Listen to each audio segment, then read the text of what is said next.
ఇరాన్లో ఉన్న ఒక చిన్న ఓడరేవు, కానీ ఇండియాకి మాత్రం అది గేమ్ చేంజర్. అదే చాబహర్ పోర్ట్. పాకిస్తాన్ను పక్కన పెట్టి ఆఫ్ఘనిస్తాన్, ఇరాన్ అట్లనే మధ్యాసియా దేశాలతో భారతదేశం గొప్ప వాణిజ్యం చేయడానికి అవకాశం ఉన్న పోర్టు ఈ చాబహర్ పోర్టు. గతంలో ఇరాన్, మధ్యాసియా దేశాలకి సరుకులు పంపాలంటే పాకిస్తాన్ భూభాగం మనకు అవసరం అయ్యేది. అంతేకాదు పాకిస్తాన్ పోర్టులు కూడా అవసరం అయ్యాయి. కానీ ఊరికూరికే పాకిస్తాన్ని అనుమతులు అడగడం, పాకిస్తాన్కి భారత్కి మధ్య రాజకీయ ఉద్రిక్తతలు, వీటన్నిటి నేపథ్యంలో భారతదేశం ఒక నిర్ణయం తీసుకుంది. అదే చాబహర్ పోర్టు. ఇరాన్లో చాబహర్ అనే ప్లేస్లో ఉన్న ఒక పోర్టుని భారత ప్రభుత్వం అభివృద్ధి చేసుకుంది. దగ్గర 1000 కోట్ల రూపాయలకు పైగా అక్కడ పెట్టుబడులు పెట్టింది. మరొక 2000 కోట్ల రూపాయలకు పైగా ఆ పోర్టు అభివృద్ధి కోసం లోన్లు కూడా ఇచ్చింది. అట్లాంటి పోర్టుని వీళ్ళిద్దరి ఒత్తిడి వల్ల ఆ పోర్టును వదులుకోవాల్సిన పరిస్థితి వచ్చింది. చాబహర్ పోర్టుతో భారత్కున్న సంబంధం తెగిపోబోతుంది. ఎందుకు? ఆ చాబహర్ పోర్టు భారత్కి ఎందుకు కీలకం?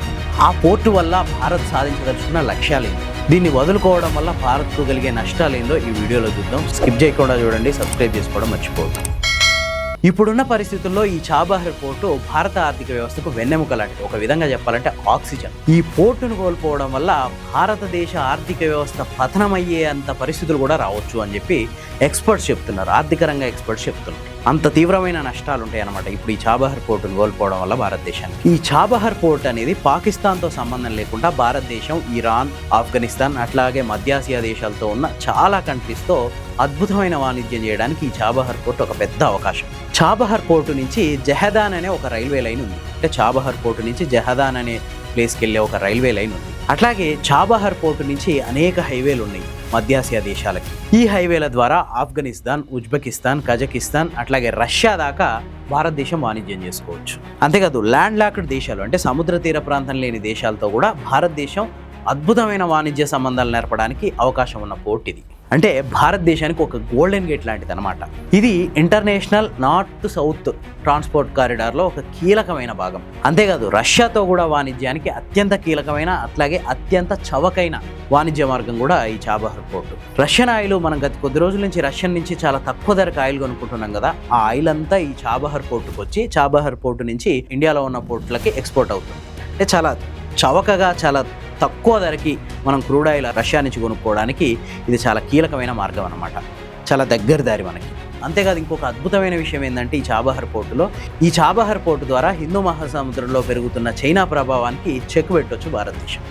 ఇంత కీలకమైన పోర్టు ఇది కేవలం ఒక వ్యాపారం కోసం పెట్టిన ప్రాజెక్టే కాదు, దక్షిణాసియా రాజకీయాల్లో భారతదేశానికి ఒక వ్యూహాత్మక అడుగు ఈ చాబహర్ పోర్టు. 2016 నుంచి భారత ప్రభుత్వం ఈ చాబహర్ పోర్టుని దక్కించుకోవాలని ప్రయత్నం చేస్తుంది. ఇండియన్ పోర్ట్స్ గ్లోబల్ లిమిటెడ్ అనే ఒక ప్రభుత్వ రంగ సంస్థని 2016లో భారతదేశ ప్రభుత్వం ఏర్పాటు చేసి ఆ సంస్థ ద్వారా ఈ చాబహర్ పోర్టు నిర్వహణ బాధ్యతల్ని భారతదేశ ప్రభుత్వం తీసుకుంది. 2016 నుంచి ప్రయత్నాలు చేస్తే 2018లో ఒప్పందాలు పూర్తయి 2018 డిసెంబర్ 30వ తారీఖు నుంచి ఈ చాబహర్ పోర్టు భారత ప్రభుత్వ ఆధీనంలోకి వచ్చింది. ఈ పోర్టులో ఉన్న షాహిద్ బెహెస్టి అనే టెర్మినల్ని పూర్తి బాధ్యతలు భారతదేశ ప్రభుత్వం చూస్తుంది. దాని మెయింటెనెన్స్, నిర్వహణ మొత్తం భారత ప్రభుత్వాన్ని. 2016 నుంచి 2024 దాకా ఏకబిగిన ఈ షాహిద్ బెహెస్టి టెర్మినల్ని నిర్వహించిన భారత ప్రభుత్వం 2024లో మరోసారి దీర్ఘంగా 2034 దాకా ఈ పోర్టు నిర్వహణ బాధ్యతల్ని భారతదేశ ప్రభుత్వం తీసుకుంది ఒక ఒప్పందం ద్వారా. ఇప్పుడు మనం 2026లో ఉన్నాం. అంటే ఇంకా 8 ఏళ్ల గడువు ఉంది మనం ఈ పోర్టు నిర్వహించడానికి. అయినా కూడా అన్ఎక్స్పెక్టెడ్గా అకస్మాత్తుగా ఈ పోర్టు నిర్వహణ బాధ్యతల నుంచి ఐపీజీఎల్, ఇండియన్ పోర్ట్స్ గ్లోబల్ లిమిటెడ్ తప్పుకుంటాం అనే సంకేతాలు ఇస్తుంది. ఎందుకు? కారణం ఏం చెప్తుందంటే వాస్తవానికి అమెరికా అధ్యక్షుడు అట్లాగే ఇజ్రాయెల్ అధ్యక్షుడు వీళ్ళిద్దరు ఒత్తిడి వల్లనే ఇరాన్లో ఉన్న ఈ పోర్టు నుంచి భారతదేశ ప్రభుత్వం తప్పుకుంటుంది అని చెప్పి ఆరోపణలు వినిపిస్తున్నప్పటికీ భారత ప్రభుత్వం ఏం చెప్తుందంటే ఈ ఉద్రిక్తతలు, మధ్య ఆసియాలో నెలకొన్న ఉద్రిక్తతల వల్ల పోర్టు నిర్వహణ అనేది ఐపీజీఎల్ సరిగ్గా చూడలేకపోతుంది. ఈ నేపథ్యంలోనే తాత్కాలికంగా అంటే ఈ ఉద్రిక్తతలు చల్లబడేదాకా ఈ పోర్టు నిర్వహణని ఇరాన్లో ఉన్న వేరే సంస్థలకు అప్పచెప్తాం, ఆ తర్వాత దాన్ని మళ్ళీ మనం తీసుకుంటాం అని భారత ప్రభుత్వం చెప్తుంది. కానీ ఇదే టైంలో చైనా ఎంటర్ అయ్యి ఇప్పుడు ఐపీజీఎల్, ఇండియన్ పోర్ట్స్ గ్లోబల్ లిమిటెడ్ నిర్వహిస్తున్న ఈ షాహిద్ బెహెస్టి టెర్మినల్ని చైనా దక్కించుకోవడానికి వ్యూహాలు కలుపుతుంది. సరే, ఉద్రిక్తతలు అనేవి ఓన్లీ భారతదేశానికి ఒక్కదానికే కాదు కదా, ప్రపంచవ్యాప్తంగా అన్ని దేశాల మీద ఇరాన్, ఇజ్రాయెల్, అమెరికా ఉద్రిక్తతల ప్రభావం పడుతుంది. అట్లాంటప్పుడు చైనా ఈ ఉద్రిక్తతల మధ్య కూడా చైనా ఆ పోర్టు నిర్వహణ కోసం ముందుకెళ్తుంటే భారతదేశం ఎందుకు ఆ పోర్టు నిర్వహణను వదులుకుంటుంది? అంతేకాదు, అసలు మొత్తం ప్రపంచాధిపత్యాన్ని చేజిక్కించుకోవాలని కలలు కంటున్న చైనా ఈ పోర్టు నిర్వహణ బాధ్యతలు ఒకసారి భారతదేశం చేజారితే తిరిగి మన చేతికి రానిచ్చే అవకాశాలు ఉంటాయా? ఇన్ని ఉద్రిక్తతల నడుమ కూడా చైనా అక్కడున్న పోర్టు నిర్వహణని చూసుకోవడానికి ముందడుగేస్తుంటే భారతదేశం మాత్రం ఆల్రెడీ తన చేతుల్లో ఉన్న నిర్వహణని వదులుకోవడానికి ఎందుకు ప్రయత్నిస్తుంది? అసలు భారత నిర్ణయం సరైందేనా? దీని మీద మీ అభిప్రాయం ఏంటి? కామెంట్స్లో చెప్పండి. ఈ స్టోరీ కనుక మీకు నచ్చితే లైక్ చేయండి, షేర్ చేయండి. ఇలాంటి మరిన్ని మంచి కథనాల కోసం ది ఫోర్త్ ఎస్టేట్ ఛానల్ని సబ్స్క్రైబ్ చేసుకోండి.